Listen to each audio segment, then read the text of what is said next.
7 বছরের নাবালিকাকে যৌন নির্যাতনের অভিযোগে নাবালককে আটক করেছে টালিগঞ্জ থানার পুলিশ।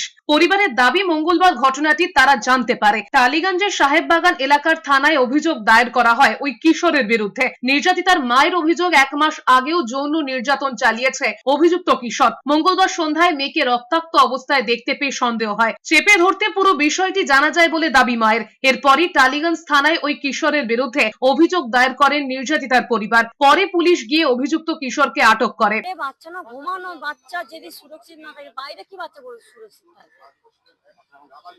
আমি চাইছি ওর পুরো, ও যাতে অন্য বাচ্চাকে আর না করতে পারে এরকম কাজ। আজকে আমার মেয়ের হচ্ছে, আমি কষ্ট পাচ্ছি, ও পুরো আমি চাই ফাঁসিও। ব্যাস, আমার মেয়ের জীবন পুরো নষ্ট করেছে ও ফাঁসি।